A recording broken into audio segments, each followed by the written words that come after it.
Hello friends, welcome to our YouTube channel.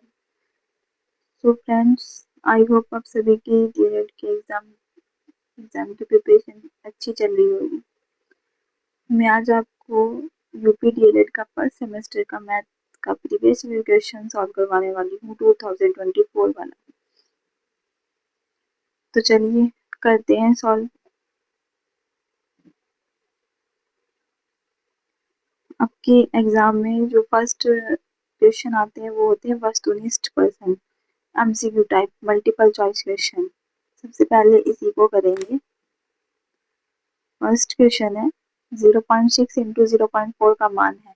तो हमें 0.6 की मल्टीप्लाई 0.4 से करके इसका मान बताना है क्या होगा। देखिए आप इसको डायरेक्ट भी कर सकते हो। 0.6 इंटू 0.4, आप 4 की मल्टीप्लाई 6 से करोगे, 4 6 जा 24। और ये देखिए यहाँ पे पॉइंट के बाद एक नंबर है और इधर भी पॉइंट के बाद एक नंबर है, तो कितनी टोटली हो गया 2 नंबर।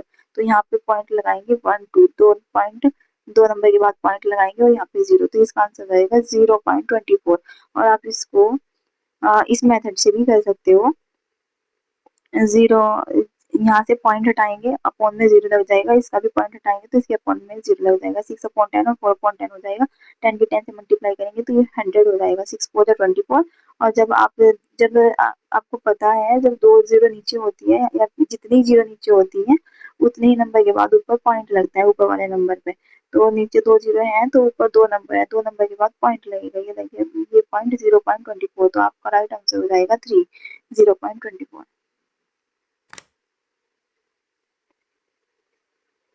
सेकंड क्वेश्चन है, वह संख्या ज्ञात कीजिए जिसका 24% 96 है। अब इस क्वेश्चन में हमें कोई भी संख्या नहीं दी गई है, तो हम इस क्वेश्चन में संख्या x मान लेंगे। हमने माना कि संख्या जो है वो x है और हमें x का 24% दिया गया है 96 से। तो 24% of x is equal to 96। अब इसका 24% निकालने के लिए क्या करेंगे, 24/100 इंटू में x और ये हो जाएगा 96। ये 96 ही रहेगा। ये जो 100 है ये डिवाइड में है इधर, तो ये इधर मल्टीप्लाई में चल जाएगा इसके पास 96 के। और ये मल्टीप्लाई, ये ऊपर 24 है तो ये अपॉन में डिवाइड में आ जाएगा। इसको कट करेंगे, ये 24 से कट हो जाएगा, 24 से 4 टाइम कट हो जाएगा, तो इसका आंसर आ जाएगा 4 इंटू 100 इज इक्वल टू 400। तो आपका जो राइट आंसर होगा वो होगा 400, थर्ड वाला। नेक्स्ट क्वेश्चन है, तिर्यक रेखा के एक ओर के अंतः कोण है। हमें बताना है जो तिर्यक रेखा होती है उसके एक ओर के अंतः कोणों को क्या बोलते हैं। तो इसमें है जब दो समांतर रेखाओं को एक तिर्यक रेखा काटती है। जैसे कोई दो समांतर रेखाएं और उनको कोई रेखा काटेगी जिसको तिर्यक रेखा काटेगी, तब एक और के जो अंतः कोण होंगे उनका योग हो जाएगा 180 डिग्री। तो जो इसके एक और के कोण होंगे उनका योग हो जाएगा 180। ऐसे कोणों को बोलते हैं संपूरक कोण, सप्लीमेंट्री। जो भी 180 वाले एंगल्स होते हैं उनको सप्लीमेंट्री एंगल्स बोलते हैं। तो इसका राइट राइट जो आंसर होगा वो हो जाएगा संपूरक कोण, फोर वाला। नेक्स्ट क्वेश्चन है, किस संख्या में 3 का स्थानीय मान सबसे कम होगा। हमें बताना है कि इनमें से जो हमें संख्याएं दी गई है ऑप्शन में, इनमें सबसे कम मान 3 का कौन सी संख्या में है। तो देखिए यहाँ पे जो 3 है वो 1000 के प्लेसेस पे है, 30,000 के प्लेसेस पे। उसके बाद इसमें जो 3 है वो 100 प्लेसेस पे है सेकंड वाले में, और जो थर्ड वाले में है वो 10 प्लेसेस पे है, और जो फोर्थ वाले ऑप्शन में है वो आपका 143 है, मीन्स यूनिट डिजिट पे है। यूनिट डिजिट स्थानीय मान का इकाई इकाई मान है 3। तो इसका जो आंसर होगा वो होगा 143, क्योंकि इसमें सबसे स्थानीय मान सबसे कम है 3 का। नेक्स्ट क्वेश्चन है, क्रमागत दो पूर्णांकों का अंतर होता है। क्रमागत होता है कॉन्जिक्यूटिव, तो कॉन्जिक्यूटिव पूर्णांकों का अंतर हमें बताना है। अंतर डिफरेंस डिफरेंस बोलते हैं इसको। देखिए जो क्रमागत दो पूर्णांक संख्या है, जैसे हमने 5 और 6 ले लिया या फिर 10 और 11 ले लेते हैं, तो हमें इनका अंतर बताना है। तो 6 में से 5 माइनस करेंगे तो आ जाएगा 1। इसी तरह अगर हम 11 में से 10 माइनस करेंगे तो इसका आंसर भी 1 आएगा। तो कोई भी दो क्रमागत संख्याएं लेते हैं, अगर हम जो दो पूर्णांक लेते हैं तो उनका अंतर हमेशा 1 होता है, तो इसका आंसर होगा 1। अब है आपके अति लघु उत्तरीय प्रश्न। तो अब हमने ऑब्जेक्टिव टाइप क्वेश्चन अभी अभी सॉल्व किए हैं, उसके बाद हम अति लघु उत्तरीय प्रश्न सॉल्व करेंगे। अब इसका फर्स्ट 6 क्वेश्चन है, रेखाखंड किसे कहते हैं। तो हमें बताना है कि रेखाखंड क्या होता है। रेखा का वह भाग जिसके दो निश्चित अंतर बिंदु होते हैं उसको रेखाखंड कहते हैं। मीन्स जो रेखा होती है अगर उसके दो निश्चित बिंदु हैं तो उस भाग को बोलते हैं रेखाखंड। इसको आप ऐसे भी लिख सकते हो, दो निश्चित अंतर बिंदुओं से घिरा रेखा का भाग रेखाखंड कहलाता है। नेक्स्ट, -8 इंटू +75 इंटू 100 का मान बताइए। तो देखिए इसमें मल्टीप्लाई हो रखी है 100 से। किसी भी नंबर में, किसी भी इक्वेशन में अगर आप 0 से मल्टीप्लाई करते हो तो उसका आंसर 0 ही आता है। किसी भी संख्या का 0 से गुणा करने पर परिणाम क्या होता है, 0। तो अगर आप इसकी जो गुणा है वो 0 से, इसकी गुणा 0 से करेंगे तो इसका आंसर 0 ही आएगा, तो उत्तर हो जाएगा 0। इसको आपको सॉल्व करने की जरूरत नहीं पड़ेगी। नेक्स्ट क्वेश्चन है, गौरव एक माला बनाने में 1/3 मिनट का समय लेता है। लगातार 1 घंटे में वह कितनी माला बना देगा। तो आपको पता है 1 घंटे में 60 मिनट होते हैं। तो अब जो गौरव है वो एक माला को बनाने में 1/3 मिनट ले रहा है। तो हाँ, जो 60 मिनट है वो उसको आप डिवाइड कर दोगे 1/3 से, क्योंकि उसने 1/3 मिनट लिए हैं एक माला को बनाने के लिए, तो 60 मिनट में कितनी बन जाएगी। तो 60 को डिवाइड करेंगे 1/3 से। जब इसको आप डिवाइड करोगे तो जो 60, जो ये 60 डिवाइडेड बाय 1/3, जब डिवाइड का साइन हटाते हैं तो मल्टीप्लाई लगता है और आगे वाला जो नंबर होता है उसका रेसिप्रोकल हो जाता है, उल्टा हो जाता है। तो आप 60 का मल्टीप्लाई 3 से करेंगे तो ये हो जाएगा 60 गुना जब 3 से करेंगे तो 60 3 180। तो इसका आंसर हो जाएगा 180। तो वो 1 घंटे में 180 मालाएं बना लेगा। नेक्स्ट क्वेश्चन है, पटरी और प्रकार की सहायता से 60 डिग्री का कोण बनाइए। तो ये आपको प्रकार की हेल्प से बनाना है, जिसको 60 डिग्री का कोण बनाना है। तो आप सबसे पहले क्या करेंगे, एक लाइन ओ ए खींच लेंगे। इसको किरण बोलते हैं हिंदी में, किरण ओ ए खींच लेंगे। ये ओ ए हो गई। और ओ को केंद्र मानकर हम एक चाप लगाएंगे, ठीक है। किसी भी त्रिज्या से एक चाप लगा लेंगे। जो ओ ए लाइन जो है इसको बी पर काटेगा। ये यहाँ पे बी पॉइंट हो गया। उसके बाद जो बी है इसको केंद्र मानकर आप दूसरा चाप लगाएंगे। यहाँ पे कहीं पे भी लगेगा वो।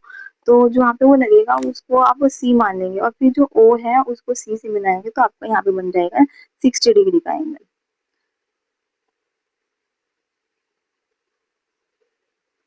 नेक्स्ट क्वेश्चन है, 3 अंकों की सबसे बड़ी संख्या की उत्तरवर्ती संख्या बताइए। तो हमें क्या बताना है, जो 3 अंकों की सबसे बड़ी संख्या है उसके उत्तरवर्ती संख्या बतानी है। तो 3 अंकों की सबसे बड़ी संख्या होती है 999, और हमें उत्तरवर्ती संख्या बतानी है तो इसमें प्लस कर देंगे 1। जब हम इसमें 1 प्लस करेंगे तो ये आ जाएगा 1000। तो 3 अंकों की उत्तरवर्ती संख्या 999 की जो उत्तरवर्ती संख्या होगी वो होगी 1000। तो इसका आंसर है 1000। फिर है, 117 को दो संख्याओं के गुणन के रूप में व्यक्त कीजिए जिसमें एक संख्या 13 है। अब हमें एक संख्या जो 117 दिया गया है, हमें इसको किसी भी दो ऐसे गुणन संख्याओं में व्यक्त करना है। दो गुणन संख्याओं में इसको व्यक्त करना है जिसमें से एक जो संख्या है वो 13 आनी चाहिए। तो क्या करेंगे, आप सबसे पहले 117 को डिवाइड कर देंगे 13 से। जब हम इसको 13 से डिवाइड कर देंगे तो ये आ जाएगा 9, 9 आ जाएगा। तो उसके बाद एक संख्या तो आपकी 13 थी पहले से ही, 13, और दूसरी संख्या आ गई आपकी 9। तो क्या करेंगे, दोनों ही गुना करेंगे, दोनों गुना करके देखेंगे तो 117 ही आता है। और हमें यही बताना था कि जो 117 है उसकी दोनों संख्याओं का गुणन बताना था कि दोनों संख्या कौन कौन सी होगी। तो उसकी एक तो संख्या तो 13 होगी जो उसमें दे रखा था, और एक संख्या होगी 9।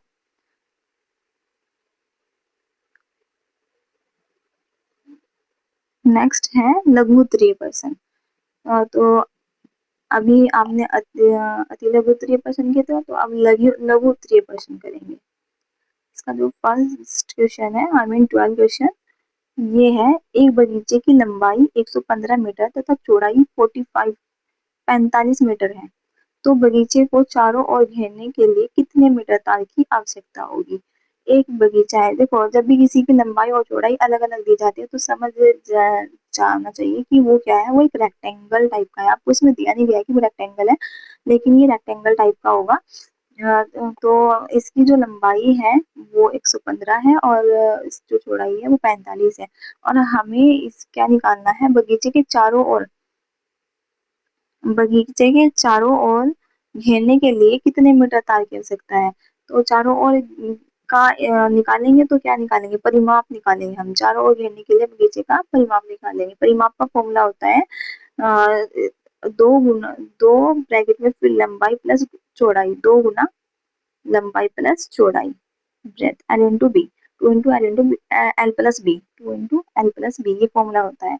तो अब क्या करेंगे, जो टू यहीं पे रहेगा और जो लंबाई दे रखी थी वो हम यहाँ पे लिख देंगे, और प्लस फिर उसके बाद चौड़ाई हमें दे रखी थी 45, वो लिख देंगे। तो 115 और 45 को प्लस करेंगे तो 160 आ जाएगा, और जब दो की गुना हम 160 से करते हैं तो 320 आता है। तो इसका राइट आंसर हो जाएगा 320 मीटर। आपको इसका परिमाप निकालना था। नेक्स्ट क्वेश्चन है, भुजाओं के आधार पर त्रिभुजों का वर्गीकरण कीजिए। तो हमें ये भुजा होती है साइड, तो हमें साइड के बेसिस पे ये बताना है कि जो ट्राइंगल होते हैं, त्रिभुज मीन्स ट्राइंगल, जो ट्राइंगल होते हैं, त्रिभुज होते हैं, वो कितने टाइप के होते हैं, आपको इनका वर्गीकरण करना है। तो भुजाओं के आधार पर त्रिभुज तीन प्रकार के होते हैं। पहला होता है समबाहु त्रिभुज, दूसरा समद्विबाहु त्रिभुज और तीसरा है विषमबाहु त्रिभुज। अब देखिए, जो समबाहु त्रिभुज होता है वो क्या, समबाहु त्रिभुज क्या होता है, वो त्रिभुज जिसकी तीनों भुजाएं समान होती है। जैसे ये कोई त्रिभुज है, इसकी ये तीनों भुजाएं क्या होंगी, समान होगी। अगर ये दो किया तो ये भी दो और ये भी दो। तो इसी तरह जिसकी तीनों भुजाएं समान होती है उसको बोलते हैं समबाहु त्रिभुज। ये आपको इसके नाम से ही पता चल रहा होगा, सम मीन समान और बाहु मतलब भुजाएं। तो जिसकी तीनों भुजाएं समान हो उसको समबाहु त्रिभुज बोलते हैं। दूसरा है समद्विबाहु त्रिभुज। तो सम, मैंने अभी अभी बताया, सम मीन्स होता है समान, और द्वि, द लिखा हुआ तो इसका मीन्स है दो, जिसकी दो भुजाएं समान हो। बाहु, द्वि, ये द्वि है, द्वि मीन्स दो, और बाहु मीन्स भुजा, जिसकी दो भुजाएं समान हो उसको क्या बोलते हैं, समद्विबाहु त्रिभुज। दो, जैसे समद्विबाहु त्रिभुज, जैसे जिसकी, जैसे ये दो भुजाएं ये और ये समान होगी और एक भुजा बड़ी होगी, ठीक है। तो जिसकी जो दो भुजाएं होती है वो समान होती है उसको समद्विबाहु त्रिभुज बोलते हैं। नेक्स्ट है विषमबाहु त्रिभुज। अब विषम होता है अलग अलग, और जिसकी तीनों ही भुजाएं बिल्कुल अलग अलग होगी। ये जैसे 5 है तो ये 7 हो गई, या फिर ये 3 हो गई, इस तरीके से जिसकी तीनों भुजाएं क्या है, भुजा असमान होगी, जिसकी तीनों भुजाएं असमान होती हैं उसको बोलते हैं,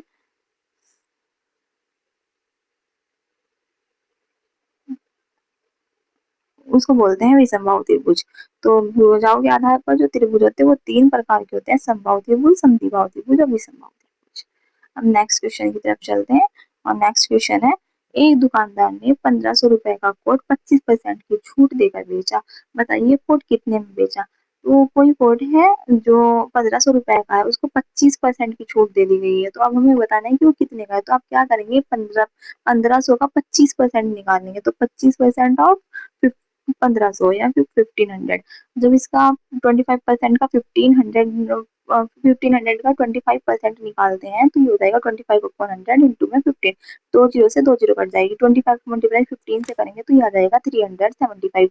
उसके बाद ये आपकी आ गई छूट, कितनी छूट निकाली है, छूट पर 25% की नंबर में वैल्यू आ गई 375। अब क्या करेंगे, टोटल रुपीज थे 1500, 1500 में से 375 जो छूट मिली है उसको माइनस कर देंगे। तो जो कोट मिला है वो बेचा गया है 1125।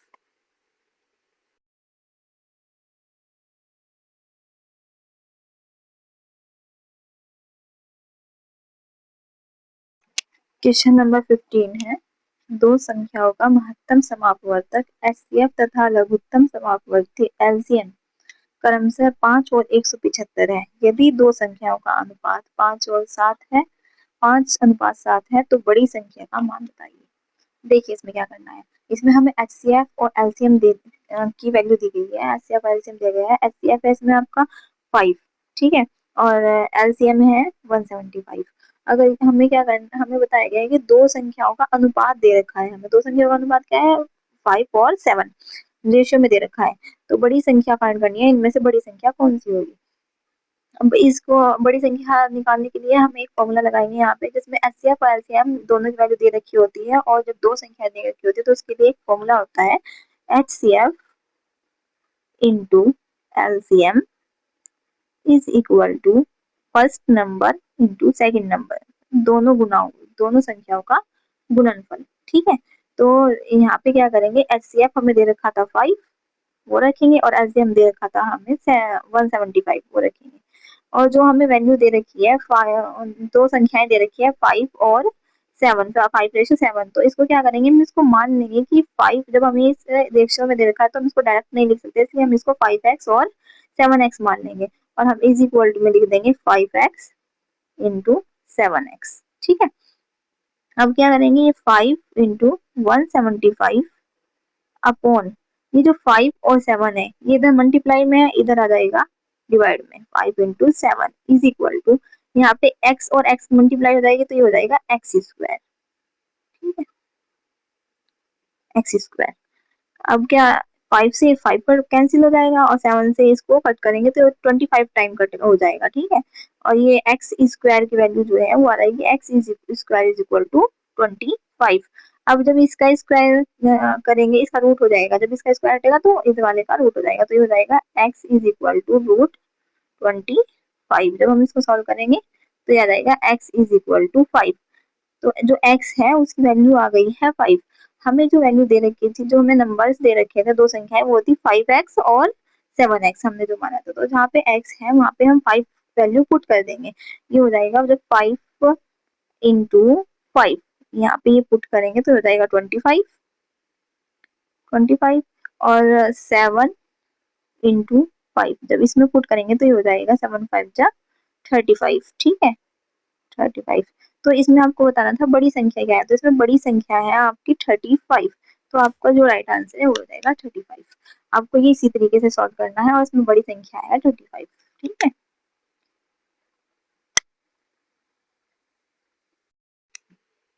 नेक्स्ट है, व्यंजक x square minus 5x plus 4 में से व्यंजक 3x square minus 6x plus 3 को घटाइए। तो हमें क्या करना है, इसमें से इसको घटाना है, तो इसको ब्रैकेट में लिख लेंगे पहले, और बीच में माइनस का साइन लगा लेंगे।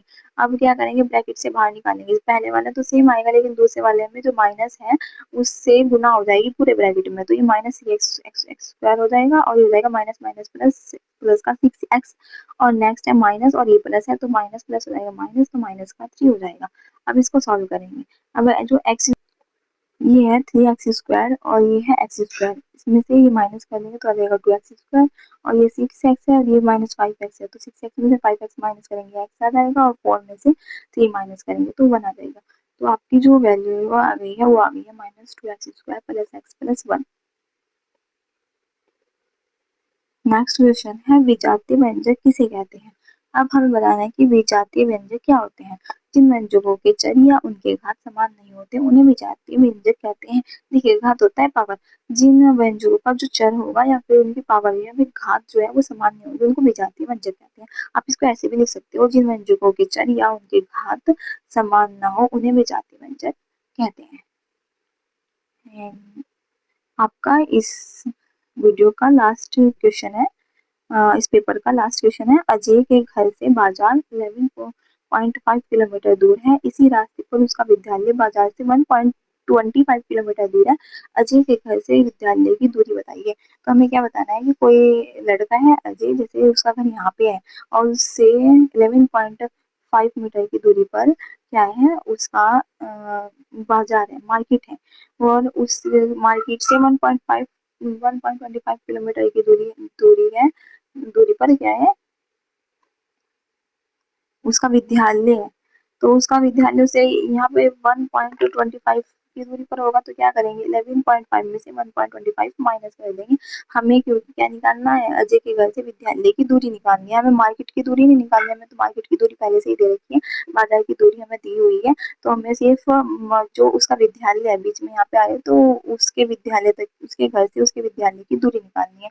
तो क्या करेंगे, इसको 11.5 में से माइनस कर देंगे 1.25 को। जब हम इसको माइनस करेंगे तो आपका आंसर आ जाएगा 10.25, 10.25 किलोमीटर इसका आंसर आ जाएगा। तो इसका राइट आंसर होगा 10.25 किलोमीटर।